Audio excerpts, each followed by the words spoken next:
everyone, welcome to I'm Fine. Hope you all liked the first episode that we launched recently, and we are here on our second episode, in which we're going to talk about depression. And we have with us here a very, very lovely guest, who's Miss Isha Pitti, who's a psychologist who's with TMC. So, welcome to the show, Isha. Hope you had a lovely day today. How are you doing? Hi, Prati. Thank you so much. I'm doing pretty well. I had a busy day, and yeah, I'm very excited to have a talk with you. Thank you so much. I'm really excited too because especially because I can share some personal experiences with you because I've gone through depression as Mm-hmm. well. So I want to start off by sharing a very interesting thing that I heard from somebody once when I told them, okay, I'm depressed. So this was somebody from India. So I'm just assuming a lot of people might think this way. So this person told me something like, Mm-hmm. depression is something that was discovered not very long ago. So there were people who lived even before depression was discovered, and not a lot of people have. It's like really expensive, so not a lot of people can afford it. So people who can't afford it and people who were going through life before depression became a thing, they got through. So with all the help that you have, why don't you think you can get through without any help? I was like, I was stumped for a few minutes. I was like, how do I even respond to this? And Mm-hmm. then I was like, I mean, COVID was found very recently. Even diabetes wasn't a big thing long Mm-hmm. ago. And if Right. somebody's suffering to that, you don't tell them that, okay, a lot of people, yeah, it is expensive as well. Not a lot of people can afford it. Mm-hmm. You can't tell them, so if other people can do it, you can too, pull through. Like, no. Right. Of course, yeah, that's such a valid thing to point out because in the end, all this comes down to awareness. Because the awareness of depression was extremely low, people didn't really understand what they were going through, which is why you can't ask for help when you don't know what's going on with you, right? Now, because the awareness of depression is slowly increasing and people are realizing that it's a genuine like issue. It's not something which is not real and it does bother you. It does like affect your day to day. And of course, if you do have like accessibility to resources, why not ask for help, right? Yeah. And there has been so much change and so much development in the way that we're leading our lives from what you mentioned earlier on that people got through without that additional help. So somebody asked you like, why can't you get through it now? There is so much difference in lifestyle. There is so much difference in mentality. There is so much difference in the way we function. So firstly, there's no use in comparison of like the way people dealt with their lives earlier on and how Back we in the handle it days today. and now, yeah. We have so many more stresses now Definitely. as well. It's like, it's become Definitely. so Yeah. common to be depressed. Yeah. True. And apart from that, also, even if people did not use it before, if today we do have resources to get better, why not ask for help? It just comes down to that. Yeah. There's literally no other argument there. Yeah, and also nowadays it's becoming a bit more affordable too. Like even in TMC, that's Mm-hmm. what I read that Yeah. therapy has become a bit more accessible and affordable now, and even students Mm-hmm. can avail therapy. So, Right. Mm-hmm. having said that, I want to ask you, how would you? I mean, because a lot of people end up thinking this way nowadays. How do you define Mm-hmm. depression? How is it even different from somebody just being sad or lazy or not trying enough? Because symptoms present themselves that way, right? It looks like Right. somebody is just being lazy, but they could be depressed. Right. So of course, there's a lot of difference between like just feeling sad and feeling depressed. A lot of people, even the depression is common, we all tend to use it very loosely. So if we do talk about like defining it or being a little more specific about it, depression is a mood disorder. It's not just a feeling. It is a mood disorder and it makes you feel like it gives you like this consistent feelings of sadness. It gives you like a loss of pleasure and loss of interest in daily activities. And even with depression, there are like types of depression depending on how long we've been feeling a certain way. And it's always better to like reach out for these warning signs, like maybe you have like a change in appetite, you have a change in your sleeping, you're sleeping too much or sleeping too less, you are gaining a lot of weight or losing a lot of weight. And of course, the main two symptoms are like the constant feelings of sadness, loss of pleasure and activities that you used to be interested in, maybe work, maybe your romantic relationship, anything. It could be anything that used to interest you and doesn't now. And of course, apart from that, you feel like hopeless. You feel like get feelings of worthlessness. You get irritated. You get anger outbursts. You feel like the need to self harm or even like sometimes suicidal ideation, depending on how intense your depression is or on how initial stages it might be lower. You might face like fewer symptoms. But of course, as if you ignore these signs and if you're still in the same situation, it keeps like worsening over a period of time. Okay. So how is suppose I'm given a task which is Mm-hmm. challenging, like a board exam, and I'm not depressed.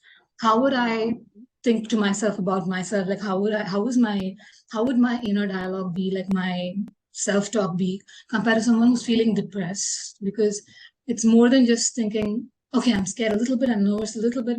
I believe that they Mm-hmm. have a little bit more of an Right. Mm-hmm. isolating and very Mm-hmm. um, low self-esteem as well.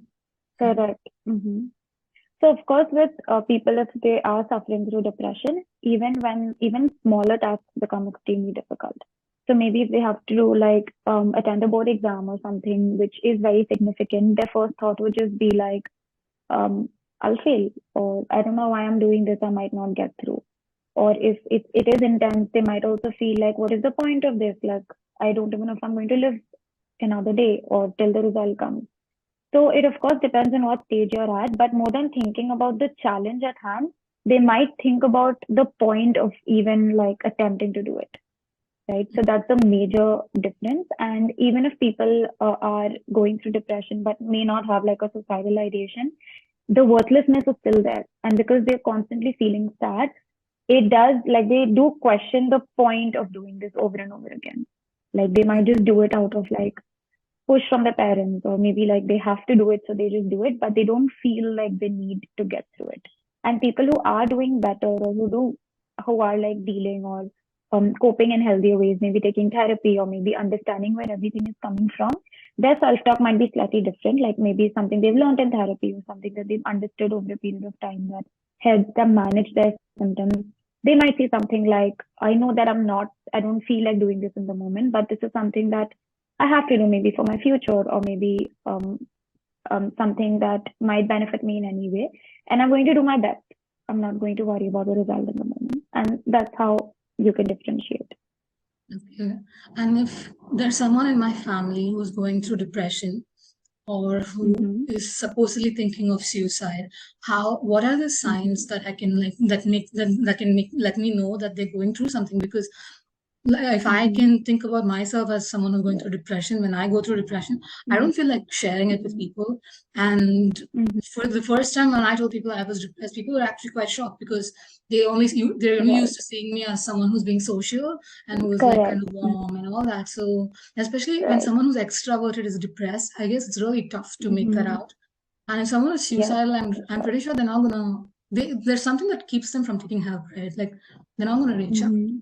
So what are the Right. symptoms Yeah. that will easily Correct. be That's picked up? actually, yeah. Yeah. So that's actually a very important thing to consider and talk about. So it does like spread some sort of awareness in this area. Like you rightly said, a lot of people believe that if I am like extroverted, or if I portray myself to be happy, or even if I am fully functioning, even if I am able to do my tasks, I can still be depressed. So it does sometimes become difficult to make out. One extremely like important, and of course, there's a difference between like people might be feeling depressed but may not have like a suicidal ideation. So the approaches are completely different with both. With depression, um, maybe like one sign to look out for is like changes in their mood, because this is a more evident sign. Like you may see somebody who used to be a certain way, but now you see them more as like sad, or the way they talk changes. They might do like a little bit of self blame. They may talk in a way that they are not happy with their lives. They may talk in a way that they don't feel like they are doing their best, or they shouldn't. Like a lot of people who are going through that say things like, like I don't feel like doing anything all day, or I just feel like lying in bed all day. So the major mood change is a huge part of like recognizing depression, especially in like people who live with us, or people who we're very close to, because this is something that we will be able to like um like recognize. And apart from that, like when they start withdrawing themselves socially, when they start isolating from their loved ones, that's a major sign also. Like it's always beneficial to check in with them when you do notice that they haven't been themselves lately, or they haven't checked in as much as they used to. So I think that is one of the biggest warning signs, because whenever you're going through an episode like that, you just don't want to talk to people. You just don't want to get out there like you used to. And apart from that, when you see like maybe changes in their daily routine, like they aren't going to work often, or they're taking too many days off, even from maybe college or work or whatever it is that's something that they're regular to do. So these three are like the major signs that even somebody from outside can recognize if you do know their life closely.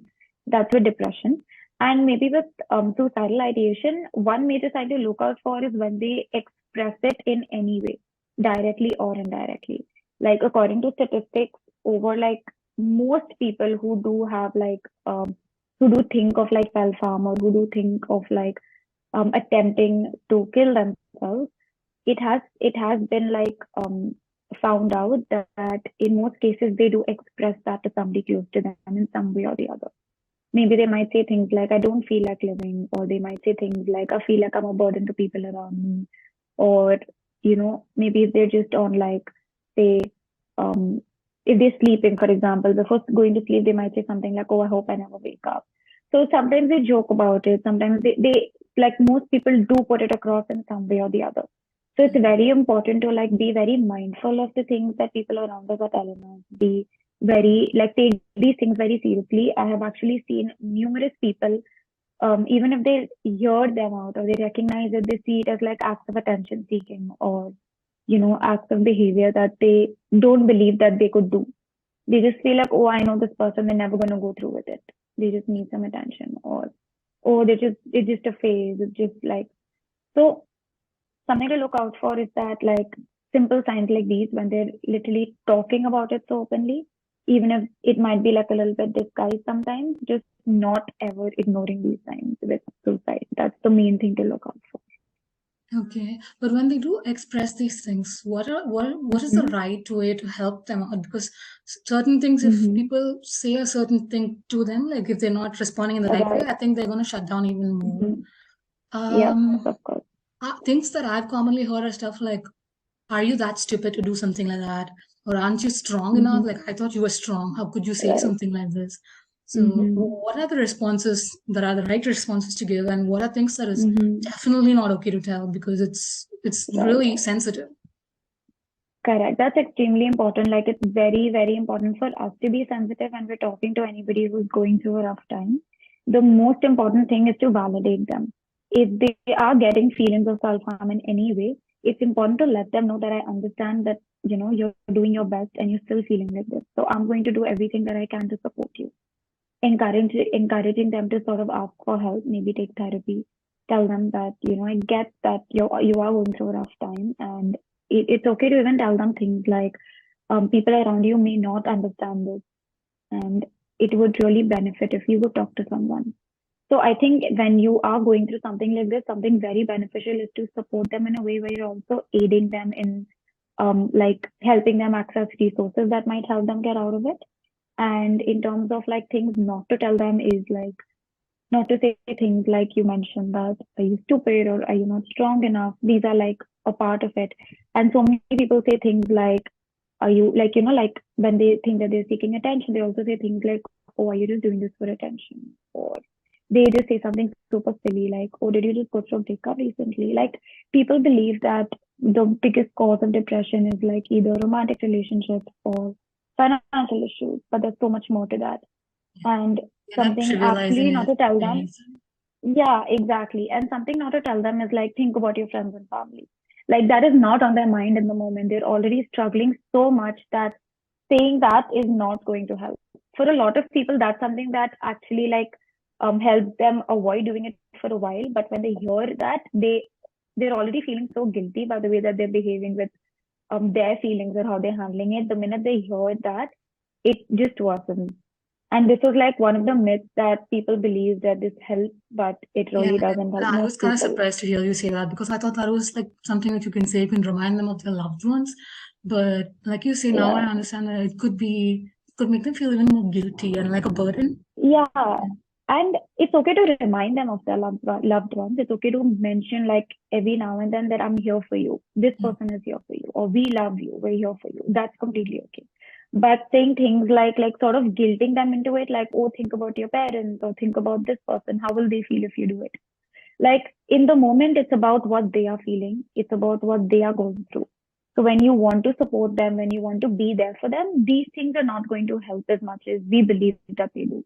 Like there are better ways of reminding them of people who love them, because so many people go through with it without, like, even though they have people around them, like very close family around them also. Yeah. So it's very helpful to understand that when they're struggling with this, or when they're thinking about like suicide, or when they're thinking of even like a lot of people also don't go through with it, but even if they're And they have considering like it, passive that thoughts means about it. exactly, even if they have like fantasies about it or they're considering it, that means they are going through something, or there is something in their mind that has bothered them, which they may not have opened up about, or something that you might not know about. And just reminding them about their family is not going to help enough. Mm. So that's True. something that, Okay. And now that we're talking about both depression and suicide, and how common it is, and how the best way we can help somebody who's going through that as well, how does it manifest in a relationship, be it a romantic relationship or like a familial relationship, like a mother-daughter relationship? right. Mm-hmm. How does it manifest, and what is the best way we can support based on the role we play in that relationship, either as a partner or Mm-hmm. as a daughter or as a father? Right. Mm-hmm. Right. So of course, like whenever you are in at a point where you're going through depression, any form of it, it's very natural that your relationships will get impacted. Because like I said, like social withdrawal is a huge aspect of relationships, I mean of depression. So say you're in a romantic relationship, one huge thing that you might see is like reduced intimacy. You might see like a lot of communication gaps, because they don't really feel like expressing They'll themselves become a when bit they're feeling distant that from their way. partner. Yes, definitely. A lot of like distance will be in the picture. And as a partner, it's very like helpful to be aware, like educate yourself about it, about how depression works and how you can do your best to support your partner. And of course, like even if your partner doesn't talk about it openly, it may get difficult for you to recognize it. You might feel like there's something wrong, or something that you've done, and you may question them like in some sort of way. So even if people are going through something, it's very helpful to like express that this is what I'm feeling, and it'll really help if you can be a little more Okay, so suppose supportive. my partner is going through depression, it's okay for me to express my feelings and saying that I'm concerned about not talking too much, if something going on, things like that is okay to I mean, ask. yes, it is okay to ask that, I do feel like there is something, I do feel like a lot of change in the way that this is going. Are you dealing with something, or is there something going on? Can I help you? Is there any way that anything I can do to make you feel better? And when you ask questions like these, they will like open up, even if not the first time, maybe the second or the third time. Because for a lot of people, they see a very big change in the way that the partner is communicating or behaving with them if they are going through depressive episodes, right?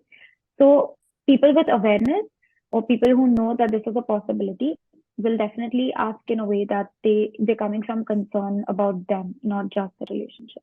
And that helps them open up a lot.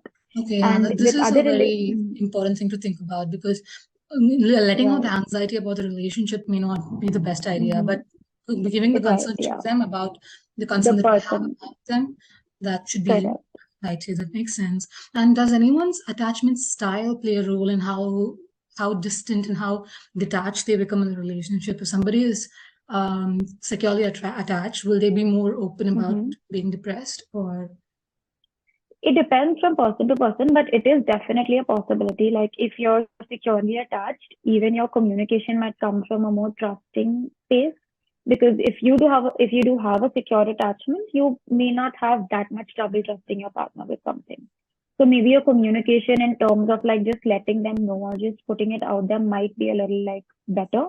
But if you do have like a different style of attachment, maybe like an avoidant one or an insecure one, and you do face a little bit of issue in trusting people, or opening up, or even like just being a little vulnerable even around people you're close to, then you may not open up that easily. So, and expressing that or letting the person know makes a very big difference, because not everybody can watch out for the signs. Not everybody is capable of like just understanding that what the other person is going through also. So it does help expressing. And if you do have a secure attachment style, you may express a little bit more. Okay. And this depression, it's like many generations, many different people in India go through depression, and all over the world as well. Right. Is it just something that has to do with hormonal imbalance and genetic predisposition, or can it be because of situations in life that are not going to change for a long time? Right.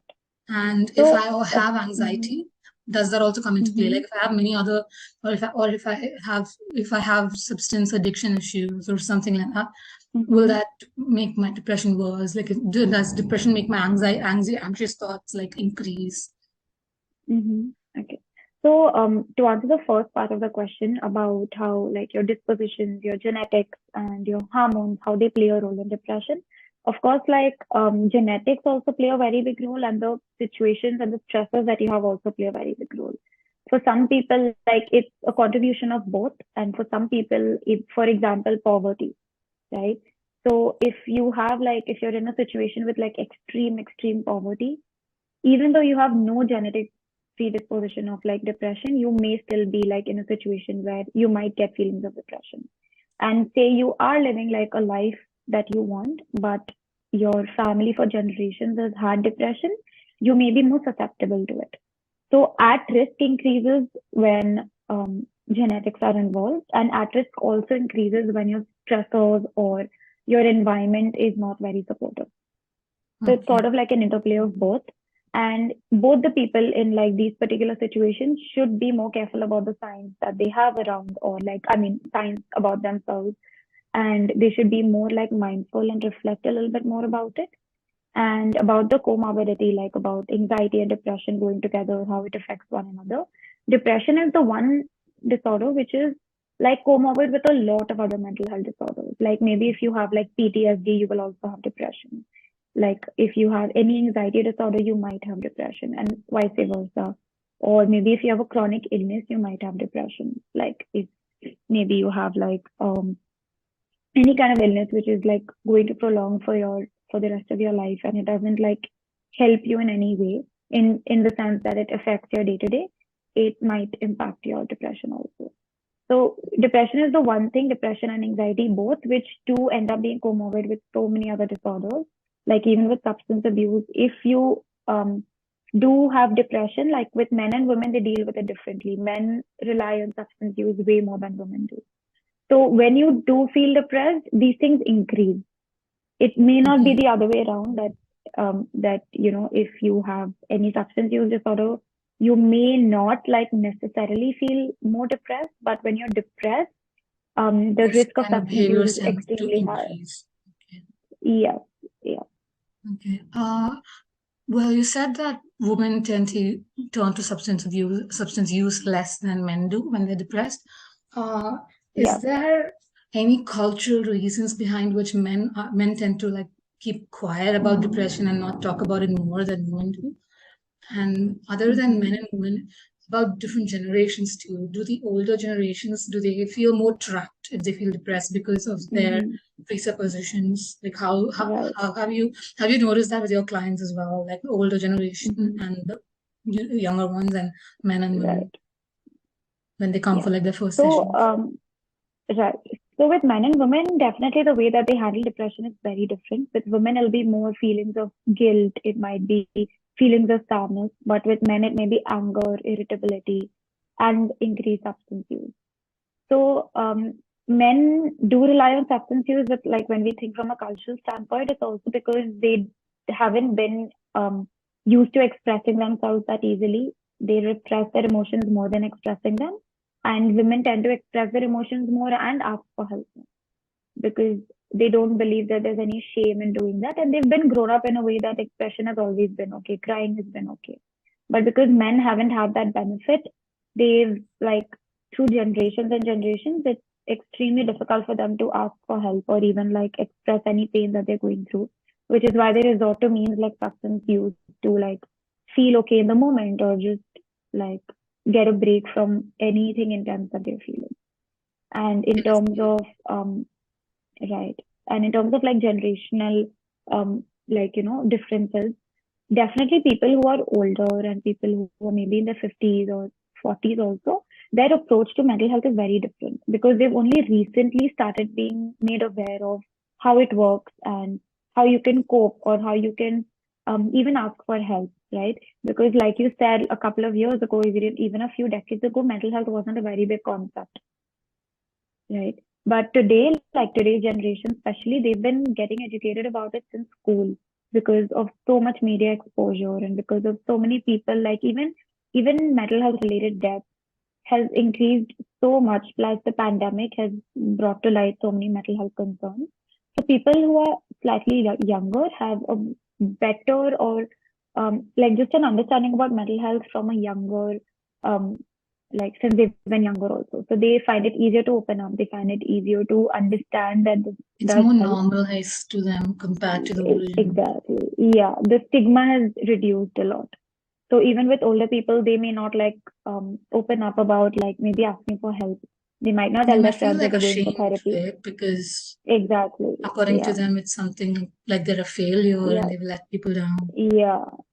Correct. But people like even teenagers today are so open about taking therapy. People like young adults are so open about taking therapy. So I think that also makes a major difference because if you're able to take pride in the fact that you're working on yourself or asking for help to make improvement or any kind of development, your growth is also slightly better. Okay. And when it comes to psychiatry, like when would you say someone needs psychiatric intervention for Mm-hmm. depression and suicidal ideation, and when is Right. it Mm-hmm. when are they not so much in crisis? Like how is the difference? Right. So initially, it depends on one thing in the beginning, whether or not you want a diagnosis or not. Like a lot of people, like if you need to get a diagnosis, it's better to go to a psychiatrist. And if you need or if you want medication, you go to a psychiatrist. But maybe you're in a place where maybe a certain event has happened, like maybe you've lost somebody or you've lost a business or any kind of major transition has happened which has led to you feeling this way, then it's better to go for therapy because it you may just cope with it in a better manner. But maybe if you're getting suicidal ideation since a very, very long time and it's been very intense, talking about your feelings hasn't helped much, then maybe relying on medication can also benefit you. And even people who do take medication also take therapy. So it's a combination of both for some people and only therapy for some people. Okay.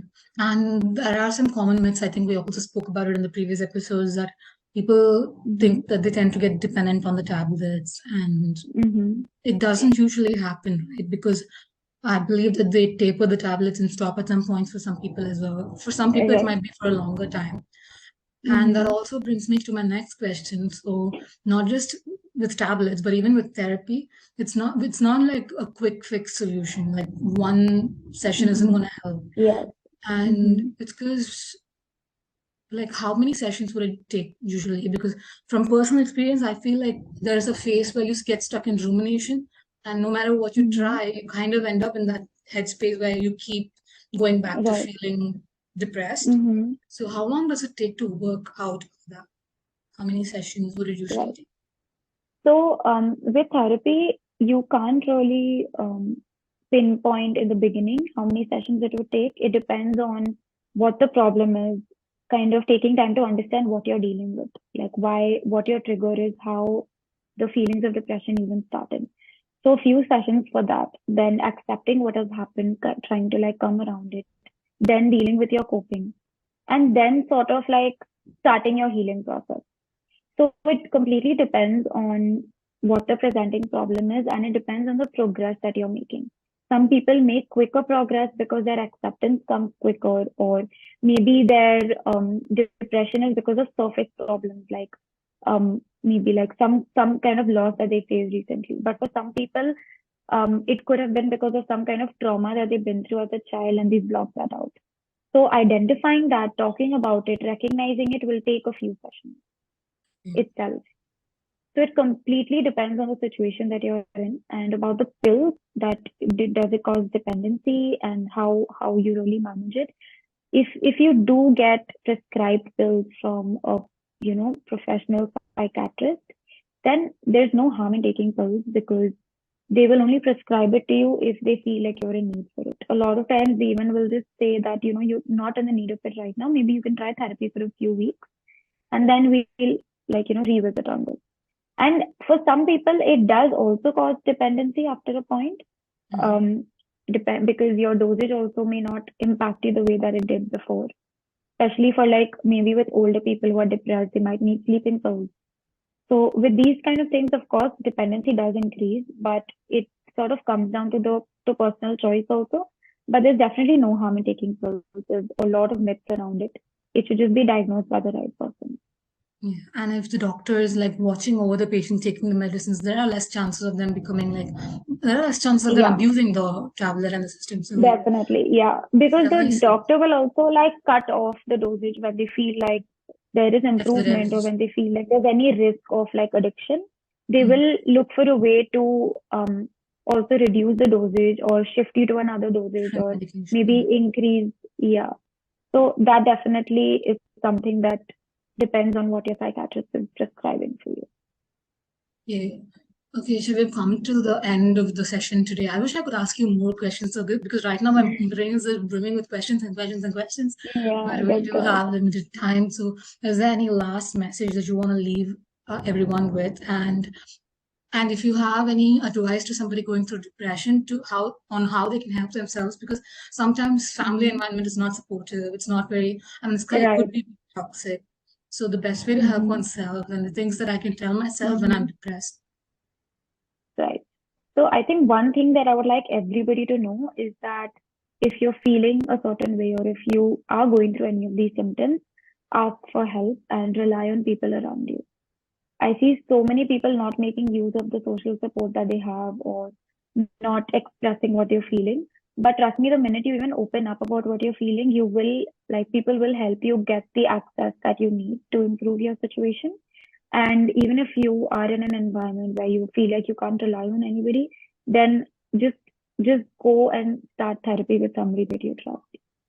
The reason is that like it's simply like physical, like like a physical disease that you're going through. Maybe if you have like say any disease, the minute you see symptoms, you will address them, right? You won't want them to get worsened over a period of time. So in this, it's all about how quickly you take charge of your life, like just not delaying it, just not punishing ourselves. Every time somebody feels like they're not doing something, they need to just ask yourself, like, is this me punishing myself? Why am I not asking for help? Or why am I not like making use of the resources that I have? So that sort of also pushes them to maybe book a session or even like rely on somebody around them and reflect a little bit more and then look for healthier coping mechanisms to sort of manage the symptoms that they're going Okay.